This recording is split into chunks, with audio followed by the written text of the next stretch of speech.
بسم الله الرحمن الرحيم إن الحمد لله نحمده ونستعينه ونستغفره ونعوذ بالله من شرور أنفسنا ومن سيئات أعمالنا من يهده الله فلا مضل له ومن يضلل فلا هادي له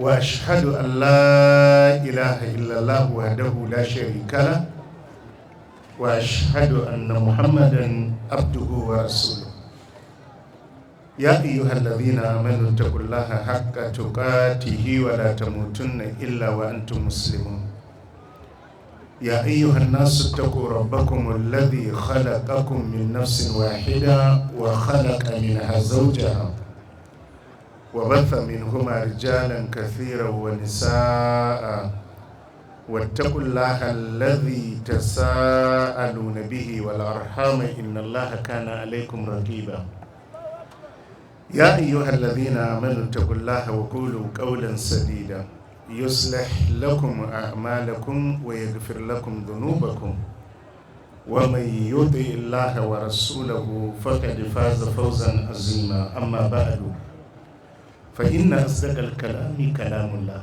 وأحسن الهدي هدي محمد صلى الله عليه وسلم وشر الأمور محدثاتها فإن كل محدثة بدعة وكل بدعة ضلالة وكل ضلالة في النار.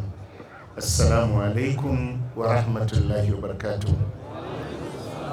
Muna ƙara godiya ma Allah subhanahu wa ta'ala bisa waɗannan ni'imomi da ya ni'imtar da musu. Kasantuwar ka bawa ya zaɓe ka musulmi ya ɗora ka akan turba ya baka dama na hidima wa addininsa.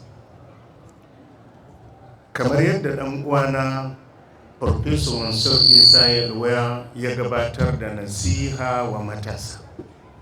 Tabbas wannan abu ne da yake wajibi akan kowane matashi ya yi tuntuntuni akan haka, ma'ana ya yi nazari ya duba ya ga waɗannan bayanai ya ma kansa faɗar tanasu. Dukkan wannan dama na ƙuruciya da samartaka da kake da ita za ta zo ta wuce. Sau da yawa ba kowane bawa ke gane ni'imar da Allah ya mishi ba sai ya zo ya rasa ni'imar. Amma dai kasantuwarka matashi a tsakanin waɗannan shekaru na ƙarfinka ka yi ƙoƙari ka amfani wannan damar kafin ta wuce, don za ta wuce za ta wuce. Annabi Ibrahim alaihi salatu wassalam lokacin da ya karya gumakan mutanensa aka zo ana tarbibin neman waye sassara waɗannan gumaka. Ƙalu sami'ina fatan yadhkuruhum yuqalu lahu Ibrahim. Sai aka ce mun ji wani matashi yana sukan gumakan ana ce mishi Ibrahim, wataƙil shi ne ya tsara su. A cikin wannan ayan matashi Allah ya ambace shi, amma a can suratu Ibrahim sai ga annabi Ibrahim da a baya ake cewa mun ji wani matashi da kansa yana cewa alhamdulillahi allazi wahaba li alal kibari Isma'ila wa Isa. Yace dukkan yabo da godiya sun tabbata ga Allah wadda ya bani haihuwa akan tsufana, ya bani Isma'il ya bani Isaac. Amma a can baya a karatun da aka zo nuna shi misalin san da samartaka akai. Duk yadda kake ganin dama da kake da ita a rayuwa, ka yi sauri ka amfani wannan daman. Shekaru na ƙuruciya, shekaru na samartaka, shekaru na kasantuwarka matashi, wannan lokacin yana daga cikin lokacin da Allah ke hisabi a kansa na daban da duk abin da ya shafi sauran rayuwarka. Idan aka tsaye da bawa a gaba ga Allah ranar alkiyama, binciken da za a mishi a lokacin rayuwarsa na samartakarsa daban ne da kuma binciken da za a mishi akan sauran rayuwarsa. Annabi sallallahu alaihi wa alihi wa sallam yace la tazulu qadama ibn adam yawmal qiyamati min indi rabbih. Kafafun bawa ba za su gushe a gaba ga Allah baranan alkiyama idan aka tsaida shi a wajen hisabi hatta yus'ala an khamsin. Annabi yace har sai an mishi waɗansu tambayoyi 5. Daga cikin tambayoyin da za a mishi, annabi ya ce akwai waɗansu tambayoyi 5. An umrihi fi ma afnahu. Allah ya ce za a tambaye shi rayuwarsa a me ya karar da ita.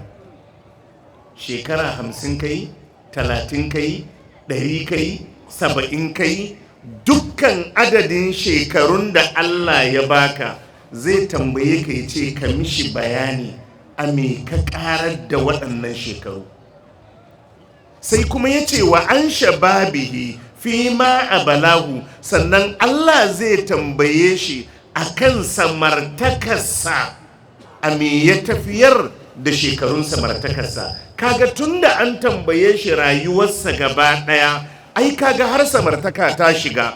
To amma sai aka sake ware wannan lokaci na samartaka, aka sake tambaya a kanta na musamman, saboda ita damar da mutum ke da shi a wannan lokacin daban ne da sauran lokaci na rayuwarsa baki daya. Ka sani Allah zai tambaye ka akan waɗannan shekaru da yau kake rayuwa a cikinsu. A wani hadisi na Abdullahi dan Abbas, annabi sallallahu alaihi wasallam ya ce irtanim khamsan qabla kamsin. Annabi ya ce ka ribata, ka ci moriyan waɗansu abubuwa 5 kafin waɗansu 5 su cin maka. Na farko sai ya ce shababaka qabla haramik, samartakanka kafin tsufanka. ɗan uwana, ka zauna ka yi nazari. Duk abin da ka ji Allah ya faɗa, duk abin da ka ji manzon Allah sallallahu alaihi wasallam ya faɗa, wallahi abun za ka gan shi kamar rana. Likulli naba'in mustaqar. Duk wani labari ko bayani da Allah ya yi, Allah ya ce za ku gan shi a ƙasa a tabbace. Saboda haka shekarunka na samartakanka, wannan lokaci na ƙuruciyarka, karka bari ya tafi a banza, saboda dama ce da Allah ya baka wadda za ka amfani kanka, ka amfani zurriyarka, ka amfani al'ummarka, ka amfani addininka. Idan ka bar wannan daman ta subce, to damammaki da yawa a rayuwar duniya ma sun subce maka. Yana daga cikin abin da yake dole matashi ya yi ƙoƙari ya amfani samartakarsa da shi, shine neman ilimi. Neman ilimin addini, neman ilimin zamani, neman ilimin sana'a. Ya zam wannan rayuwar kana da ilimi wajen gudanar da ita a duniyancenka da kuma a addinancenka. Ka zalunci kanka, baka ma samartaka adalci ba idan ka karar da shekarun samartakanka a jahilci. Baka mori rayuwa ba, baka ɗana ba, kana matashi kuma matashi jahili. Ka zalunci shekarun samartaka, ka yi wasa da damammaki da za ka amfana duniya da lahira, kuma ka yi wasa da damammaki da al'ummarka za ta amfana duniya da lahira. Saboda haka na daga cikin ribar samartaka, yana daga cikin amfanar ni'imar samartaka shine neman ilimi. Karka yadda samartakanka ya ƙare a cikin jahilci, jahilci na addini, jahilci na zamaninka. Yana daga cikin ribatar ni'ima na samartaka, matsayinka na matashi shine karka yadda lokacin samartakarka, wannan shekaru dama masu albarka da Allah ya baka, ka bari kuma su ƙare a cikin sabon Allah. Kasan wani idan bai lalace ba, a samartakansa bai fanɗare ba, a samartakarsa bai yi gagara ba, har sai a ce ai kai baka mori samartakanka ba. Samartaka, karka bar waɗannan shekaru su tafi a lalace ba tare da ka amfane su duniya da lahira ba. Kamar yadda malam ya faɗa, karka ƙare su a harkan shiririta, karka ƙare su a harkan bin mata, karka ƙare su a harkar shaye-shaye, karka ƙare su a harkar da ba ci gaba ma rayuwarka, addininka, al'ummarka. Karka bar rayuwarka ta samartaka ta ƙare a haka. Waɗannan shekaru da yau kake ganin su tattare da kai, gobe ko jibi za ka ga ɗanka a wannan matakin.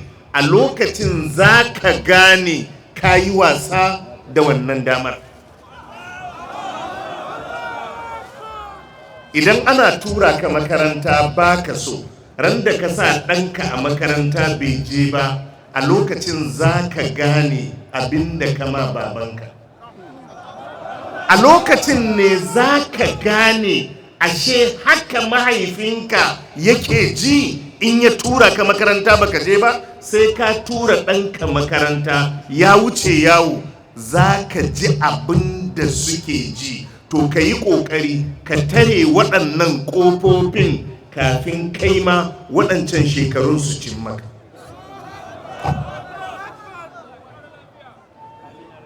Yana daga cikin amfani da ni'imar samartaka da za ka yi, ƙarfinka da lafiyarka, kar ka bari ya tafi a wajen zalunci ko kuma ka taimaki zalunci.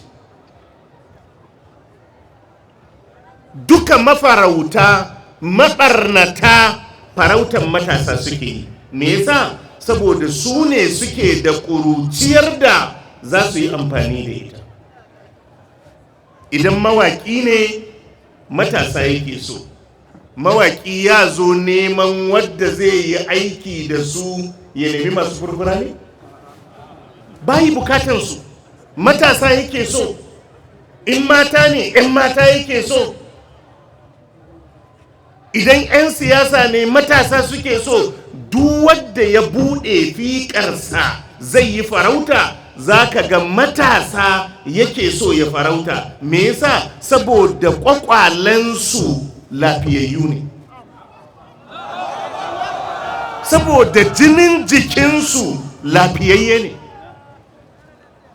Duk abin da ake bukata, to ka zama wayayye, ka sani wannan ni'imar da Allah ya maka matashi ba ta sayarwa ba ce, ta amfaninka ne da bayanka da al'ummarka da kuma addininka. Karka bar wani ya baka jaka 10 ya yi amfani da ƙuruciyarka. Karka bar wani ya baka jaka 10 ya yi amfani da lafiyarka. Abu ne mafi tsada da Allah ya baka, ka sarrafa shi yadda za ka amfane shi domin gobenka. Wata rana annabi Musa alaihi salatu wassalam ya shiga Misira, wa dakhala al-madinata ala hini ghaflatin min ahliha fawajada fiha rajulaini yaqtatilani hadha min shi'atihi wa hadha min aduwihi. Ya shiga cikin Misira sai ya samu waɗansu mutane guda biyu suna faɗa. Ɗaya ɗan uwansa ne daga cikin banu Isra'il, ɗaya kuma baƙibɗe ne yana layin su Fir'auna. Fastagathahu alladhi min shi'atihi ala alladhi min aduwihi. Ɗan uwansa sai ya nemi ɗaukinsa ya kawo mai agaji akan abokin gabansa.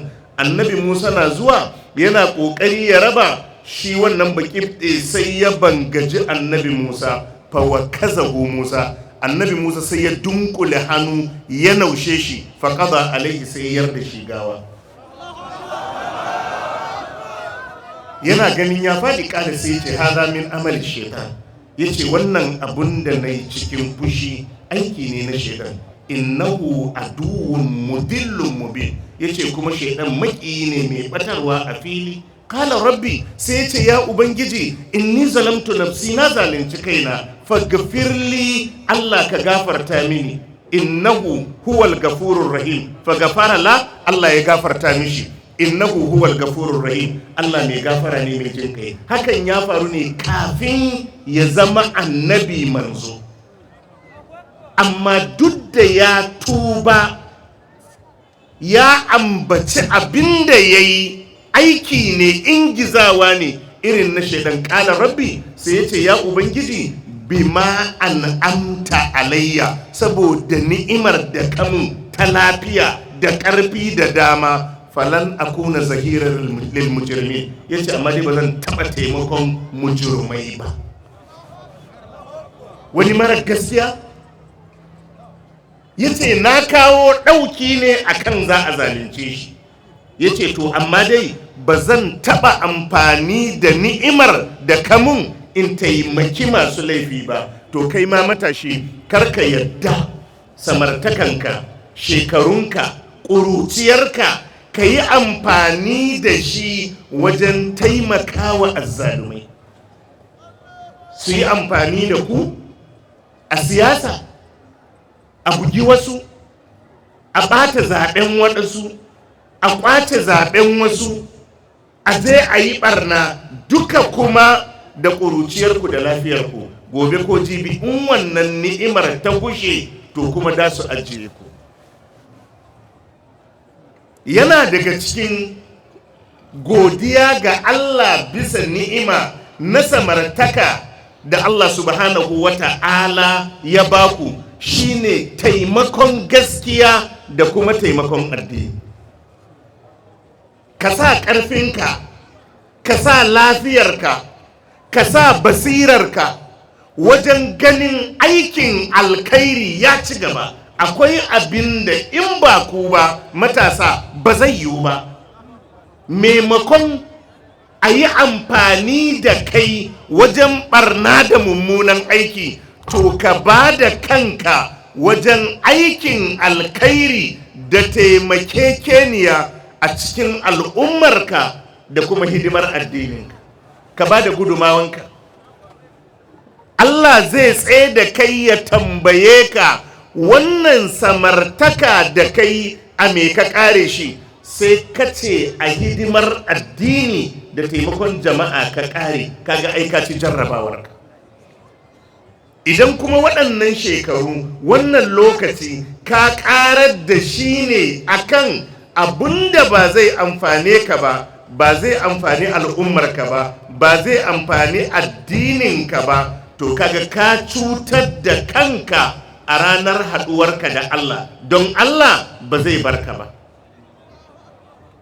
Kamar yadda malam ya ambata, duk wani annabi da aka ɗaga, manzo da aka ɗaga, za ka samu matasa su ne mataimakansa. Kar ka ƙare waɗannan shekaru a shaye-shaye, ka zalunci kanka. Baka yi daidai wa kanka ba, baka yi daidai wa iyayenka ba, baka yi daidai ma 'ya'yan da za ka haifa nan gaba ba, baka yi daidai ma al'ummarka ba, kuma baka yi daidai ma addininka ba, domin dukkansu suna bukatan wannan lokaci naka su ma ya zama amfani gare su. 'Yan uwana, abubuwan da kuke ji ku tsaya ku yi nazari a kansu. abubuwan da ake gaya muku ku tsaya ku yi nazari a kansu, ku yi wa kanku nasiha, ku yi wa kanku faɗa, ku bi hanyar da ta dace, ku rabu da hanyar da ba ta dace ba. Ba a taɓa wani mutum a rayuwa da ya sa harkar neman mata a gaba gare shi kuma ya yi nasara ba. Ba a taɓa yi ba. Yaushe za ka gama? Shekaran jiya ka yi alfasha, amma yau akwai sha'awar a ranka. Yau ɗin idan ka yi an gama kenan? To yaushe zai ƙare? Shekara nawa ka yi a cikin wannan? Idan ganin tsiraici ne ka gani, ka sake gani, ka sake gani, to yaushe za ka gama? Yaushe za ka gama? Alam ya'ani lillazina amanu an taksha'a qulubuhum li dhikrillah. Allah ya ce yanzu masu imani lokaci bai yi ba, zukatanku ya rusuna ma'ambaton Allah. Wannan barnan bai kamata ka daina ba. Yaushe za ka daina din? Yaushe ne lokacin dainawa? Dole sai ka fi ƙarfin zuciyarka ka nemi taimakon Allah. Duk abin da kake nema ta hanyar haram waye ishe shi? Idan ɗan sane ne duk shekarun da ya yi yana yanke aljihun mutane, kudin ya ishe shi. To yaushe za ka ƙoshi? Yaushe za ka gama? Me yasa ba za ka bari ba? Idan shaye-shaye ne, lokacin da ka ɗauka kana shaye-shayen me ya ƙulla maka? Wata riba ka ci? Kuma yaushe kake ganin za ka daina? A tunaninka akwai ran da za ka tashi a bacci kawai ka ji abin ya fita maka a rai ne? Dole dai daurewa da ka yi, ka fi ƙarfin zuciyarka, ka yaƙi shaidan kafin ka yi nasara, ka samu taimakon Allah. Saboda haka matasa, ku yi amfani da damarmaki da Allah ya ba ku. Tabbas nan gaba kaɗan za ka tuna ashe wancan lokaci ne da ka samu damammaki wadda yanzu damammakin ba za su dawo ba. Ƙarƙashin wannan hadisi annabi sallallahu alaihi wa alihi wa sallam yake cewa shababaka qabla haramik, samartakanka kafin tsufanka. Tsufa zai zo. Duk dattijon da ka gani kun yi kiliya kana ce mishi sannu baba, shi ma da kamar ka yake, shi ma da kamar ka yake. Amma yanzu simintin da za ka ɗauka ba zai ɗauka ba, a baya shi ma yana ɗauka. Gudun da za ka yi yanzu ba zai iya ba, to a baya shi ma yana iyawa. Sai annabi sallallahu alaihi wasallam ya ce, gina ka qabla faqrik, wadatar ka kafin rashinka. Wannan ya shafi waɗanda Allah ya ba su abin hannu. Ka yi amfani da damarka kamar yadda malam ya ambata game da abin da ya shafi dukiya, ka ribace ta. Idan ka ɗauka dukiya iya amfaninta shine kai ka ci ka sha, ka yi ta sayan ƙaddara kana ajiyewa, za ka zo ka gane ashe ba haka ba. Yana daga cikin riba na dukiya da Allah ke ba wa bawa shine ya gina lahirarsa. Sahabban annabi sallallahu alaihi wa alihi wa sallam dukkansu sahabbai ne, amma masu dukiyar cikinsu sai suka kere waɗanda ba su da dukiya. Da kansu suka ce zahaba ahlud dufuri bil ujur, a wata riwaya zahaba ahlud dufuri bid darajati al-ula wan na'imil muqim. Suka ce wa manzon Allah sallallahu alaihi wasallam masu dukiya sun tafi da dukkan darajoji madaukaki, duk wani gurbi na daraja sun hau kai sun zauna. Wan na'imil muqim, da kuma ni'imomi madawwama. Annabi ya tambaye su me ya faru, suka ce da su muke sallah, muke azumi, muke kaza, muke kaza, amma suna da dukiyar da suke ayyuka waɗanda mu ba mu da shi. Ƙarshe annabi ya ce musu ku yi haƙuri, zalika fadlullahi yu'tihi man yasha. Abinda Allah ya baka, ka yi ƙoƙari ka gina lahirarka. Yadda kake bukatan wajen zama a duniya, haka za ka bukaci wajen zama a lahira. Yadda kake bukatar ruwan sha a duniya, haka za ka bukaci ruwan sha a lahira. Yadda kake bukatar sutura a duniya, haka za ka bukaci sutura a lahira. Kuma duka a duniyan ake neman na duniyan da lahira. Ka gabatar da abun da zai amfane ka a duniyarka da lahirarka. Kar ka bar dukiyar da a bayanka ba za ta amfane ka ba.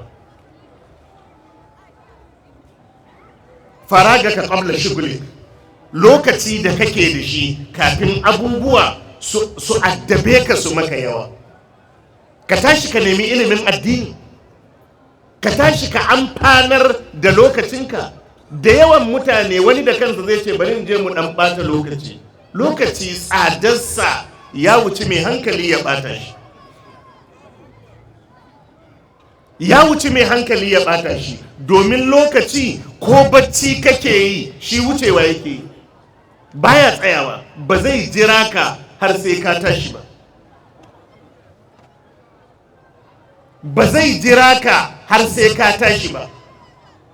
Annabi sallallahu alaihi wasallam yake sai hataka qabla saqami, lafiyarka kafin rashin lafiya. Ka amfane ta, ka amfane ta, lafiyarka kafin rashin lafiya.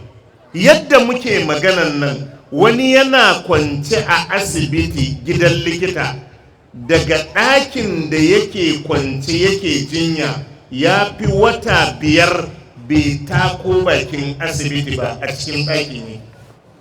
Kai yanzu za ka kaɗa ka shiga can ka shiga can, baka san me zai biyo bayan wannan zirga-zirgan kan ba. Ka yi ƙoƙari ka amfani lafiyar kafin rashin lafiya. Hayataka qabla mauti, annabi ya ce kuma ka amfani rayuwarka kafin mutuwarka. Ina nasiha wa kaina da ku ‘yan uwa da mu ji tsoron Allah. Tsoron Allah shine kiyaye dokokin Allah. Mu tuna dukkan darussan da muka gabata bisa ni'imomi da Allah ya mana. Godiya ma Allah shine kayi abin da ya dace yadda ubangijin ka ya tsara maka. Kayi rayuwa mai kyau yadda addini zai amfane ka, al'umma za ta amfane ka. Iyaye ku sani Allah ya ɗora muku nauyi da haƙƙi na kula da tarbiyyar 'ya'yanku. Warrajulu ra'in fi ahli baitihi wa huwa mas'ulun an ra'iyatihi. Kowane magidanci mai kiwo ne akan iyalan gidansa, kuma shi abin tambaya ne akan su ranar alkiyama. Waɗannan 'ya'yanka ba za ka bar gaban Allah ba, duka sai an bincike ka akan su. In sigari ɗanka yake sha, Allah zai tambaye ka ya aka yi. Ba da ma ka ce mishi ba ruwanka, tunda yaron nan ya baka shi tun bai san sunansa ba. Idan ka kare kanka, ka yi abin da ya dace, jarrabawa ce ta shigo a barka. In an samu sakaci a rike ka abun. Wal mar'atu ra'iya fi baiti zawjiha wa waladi. Kowace mace mai kiwo ce a gidan mijinta da 'ya'yansa. Wa hiya mas'ula an ra'iyatiha. Ita ma a bar tambaya ce akan wannan kiwo da Allah ya bata. Mata ku ji tsoron Allah, ku riƙe hakkin Allah, ku riƙe hakkin mazajenku, ku sauke hakkin 'ya'ya na tarbiyya da reno da aka baku. Allah zai tambaye ku akai. Abinda kika gina gidanki, kika rayu a kansa, shine abinda 'ya'yanki za su tashi a kai. Rayuwarki ita ce abin kwaikwayo a wajen 'ya'yanki. Ki zama uwa ta gari, ki zama tsayayya wajen tsare mutuncinki da addininki.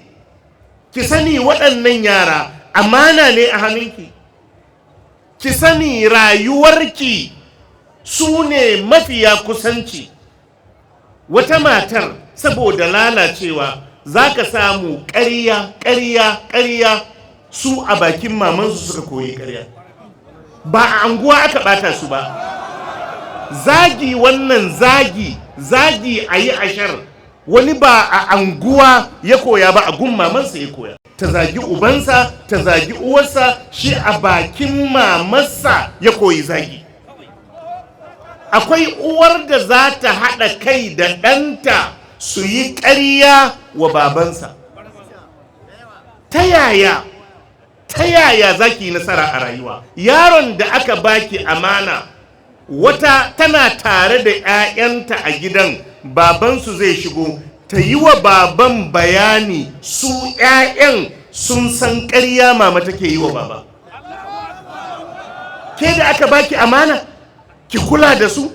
Yanzu wannan matan da za ta haɗa kai da ɗanta su yi ƙarya wa mahaifinsa, ko kuma ta shirya ƙarya wa mahaifin, 'ya'yan sun san abin da mama ta faɗa ƙarya ne, yaushe za ta kira yaran nan ta ce musu mai ƙarya zai shiga wuta? Zai yiwu? Ba zai yiwu ba. Idan ɗanta ya ɗauki abin da ba nashi ba, wata ta rufe ido ta buge shi saboda ɗan yana sata, amma a kan idonsa ita kuma take satan abincin babansu tana sayarwa. Ta yaya za ta hana shi yin sata? Ba zai yiwu ba.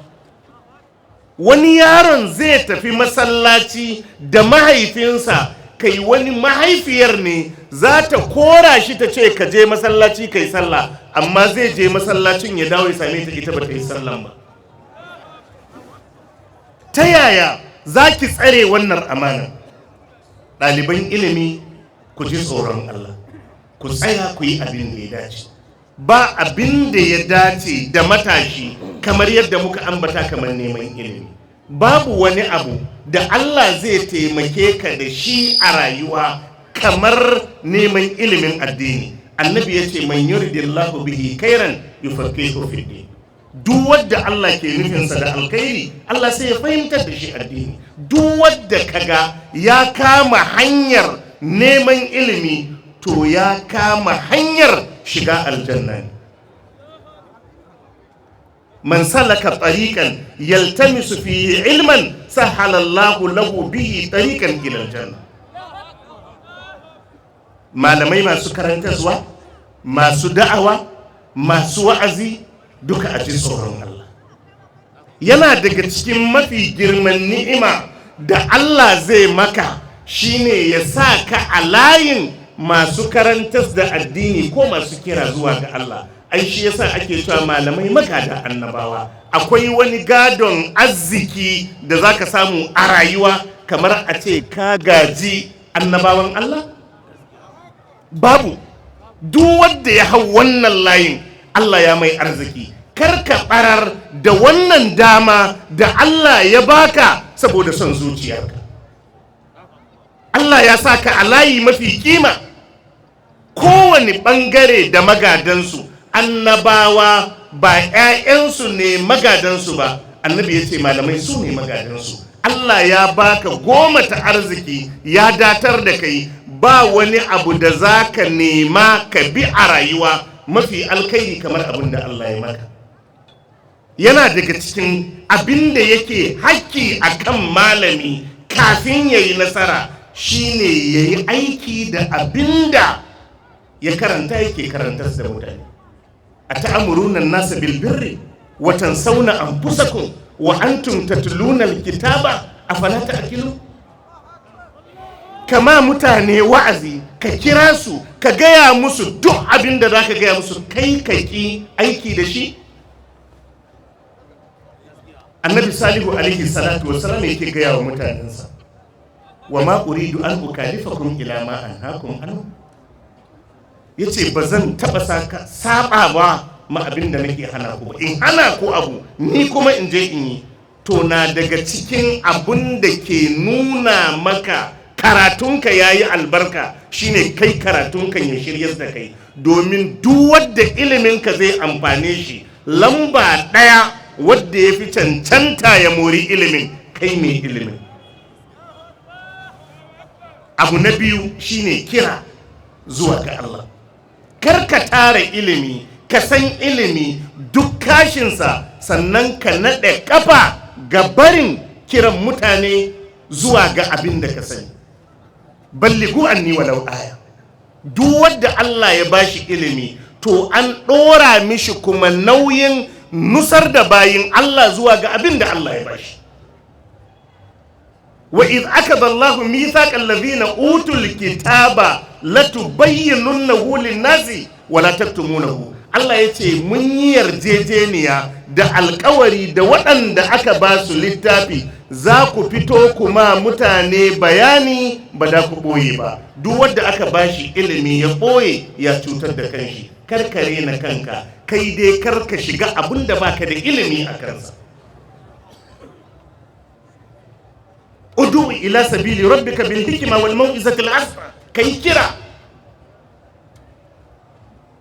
Abu na uku shine ku zauna ku karantas da ɗalibai da kuma al'umma.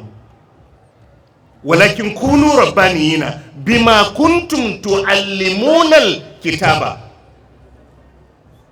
Ku karantas da na bayanku. Yadda yau ku ne akan karantaswan, ku ne a harkar da'awan, gobe ko jibi akwai waɗanda za su taso ko kuma bakuna. Malamanmu da yawa waɗanda suke kawo muku ziyara ake waɗannan karatuttuka da su, ko kanku kun san akwai waɗanda yanzu suke kwance a kabari. Ashe kenan dole ku da kuke kan ganiyar kuma ku zauna ku karantas da na bayanku, domin in ba ku nan su kuma su ci gaba da aiki. Abu na hudu shine kuma ku taimaki junanku akan aiki. Kana karantaswa, kana da'awa, kana wa'azi, wani ma ya zo yana wa'azi, to hakki ne a kanka ka taimake shi akan wannan aiki. Hakki ne a kanka.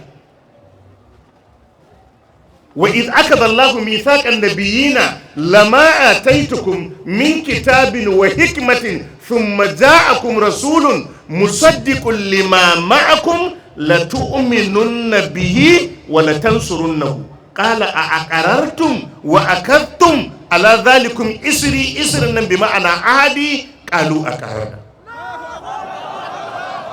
Allah ya ce na yi yarjejeniya da dukkan annabawa, dukkan manzanni, duk wanda ya tashi yana da'awa yana kira sai kuma ga wani annabi manzo shi ma an tayar da shi. Allah ya yi alkawari da wannan zai karfafi wannan manzon ya gaskata shi. Dukkan manzanni Malam Shankiti ya ce sai da Allah ya yi yarjejeniya da su, kowa ya yarda zai taimaki ɗan uwansa. Kar wani ya zo yana wa'azi baka jin daɗi, kar wani ya zo yana wa'azi kaga kaman zai sha gabanka. A'a, ka ƙarfafe shi, ka taimake shi, ka tsaya ku yi aikin tare. Aikin ba da ku iya gama shi ba dukanku. Duk malamin da ka gani inda za a ware mishi anguwansu a ce to nan yankin an bar maka da fatawarsu da duk abin da za su nema na sanin addini an bar maka, ba zai iya ba.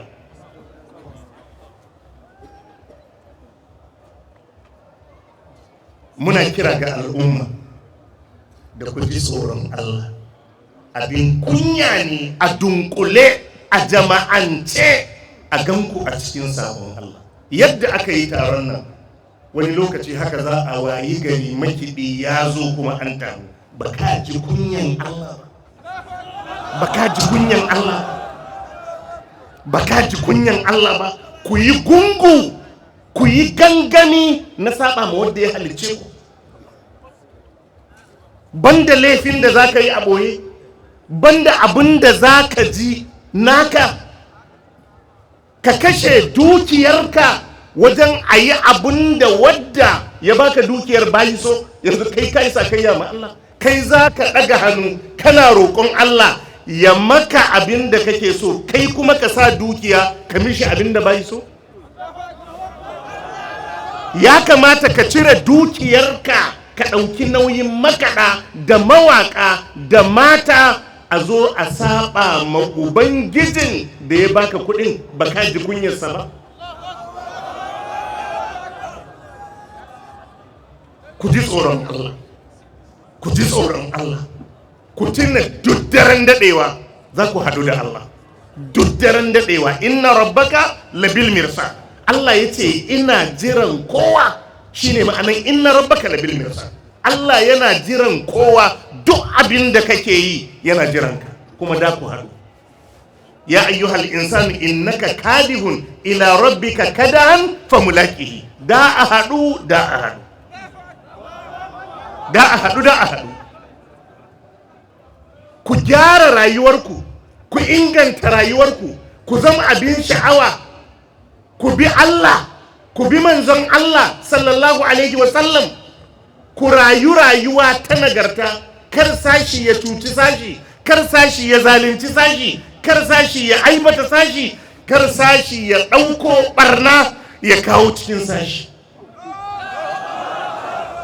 Muna roƙon Allah ya ƙara ma rayuwarku albarka, Allah kuma ya zaunar da ku da mu lafiya. Wannan ƙasan Allah ya ƙara albarka cikinta. Jagororinku, shugabanninku Allah ya taimake su da namu baki ɗaya. Masu dukiyarku Allah ya saka musu da alkhairi, Allah ya ƙara albarka ma dukiyarsu, Allah kuma ya ƙara aminci ma rayuwarsu da harkokinsu. Malamanku Allah ya ƙara ma rayuwarsu albarka, Allah ya musu jagora. Yadda suka tsaya a hidimar addini, Allah ya tsaya musu duniya da lahira. Mata da muke gabatar da karatuttukan nan koyaushe da su, Allah ya muku albarka, Allah ya ma zurriyarku albarka, Allah ya ma aurenku albarka, Allah ya taimake ku. Matasa Allah ya gyara rayuwarku, Allah ya kyautata al'amuranku, Allah ya zama gatanku, Allah ya tsaya muku, Allah ya shiga cikin al'amuranku, Allah ya tabbatar da digadiganku akan alkhairan duniya da lahira. Jagorori, alarammomi, 'yan social media Allah ya muku albarka, Allah ya saka muku da alkhairi. Dukkan wadda ya shiga ya sa hannu cikin gudanar da waɗannan karatuttuka da gudanar da dukkan ayyukan da aka yi, Allah ya saka mishi da alkhairi, Allah ya ƙara ma rayuwarku albarka, Allah ya tabbatar da digadiganku, Allah ya sa kuma wannan haɗuwan sakamakon ta ya zama gidan aljanna. Fa subhanaka allahumma wa bihamdika ashhadu an la ilaha illa anta astaghfiruka wa atubu ilayk.